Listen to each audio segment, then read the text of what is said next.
The pasuk says, Lo b'shamayim hi. Moshe Rabbeinu turns to the Jewish nation and says, the acquisition of Torah is not up in the heavens. You don't need anyone to climb up there. Ki karav adava b'ficha lasoso. It's close by. It's within your grasp. Rashi is bothered by what is Moshe Rabbeinu saying that the Torah is not up in the heaven. Of course, it was given to the Jewish nation. Rashi says, if it were in the heavens, if it still were in Shemayim, you'd be obligated to climb up to get it. This Rashi seems difficult to understand. What is he adding? If anything, he's making the problem more difficult. If a human being isn't capable of flying, if a human being can't climb to the heavens, how could the Torah be telling him you're obligated to go? If it were in the heavens, he physically wouldn't be able to get it. What is Rashi telling us? And I believe the answer to this is Rashi's teaching us a concept that's needed for the acquisition of Torah. In 1997, in Tallahassee, Florida, a young boy was trapped under the wheel of a car. Involved in an accident, EMTs rushed to the scene, but they couldn't help him because the boy was literally pinned there.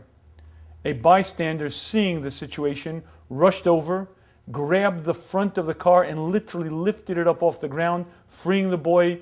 He was quickly rushed to the hospital and he was safe.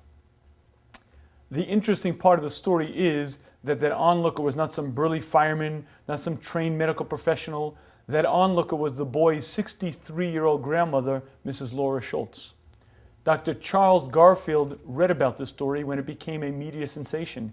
He had written a book about famous peak performances, famous athletes' great performances of strength, and he wanted to interview this woman. He called her again and again, and she refused his interview. Finally, he was quite persistent, and he succeeded in getting an interview, and at some point during the discussion, he asked her, "You were a hero. Why didn't you want to meet with me?" And she said the following words, "If this was possible, and yet I never thought it was possible, what else does it tell me about what I could have accomplished in life?" The reality is there are many, many things that we don't accomplish, not because we don't have the talents, not because we don't have the ability, but because we're limited and we don't have that drive.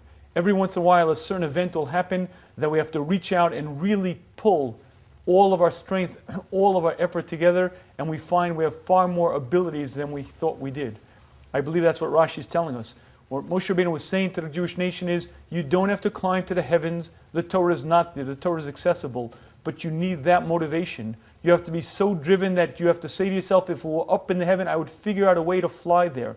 If a person has that drive, if a person has that determination, he will acquire Torah. Hashem created us, gave us the ability to learn, made the Torah accessible. The key ingredient is amelus, hard work, a diligence, a fast forward drive to get there. When a person has that tremendous drive, nothing stops him. He acquires Torah and he reaches greatness.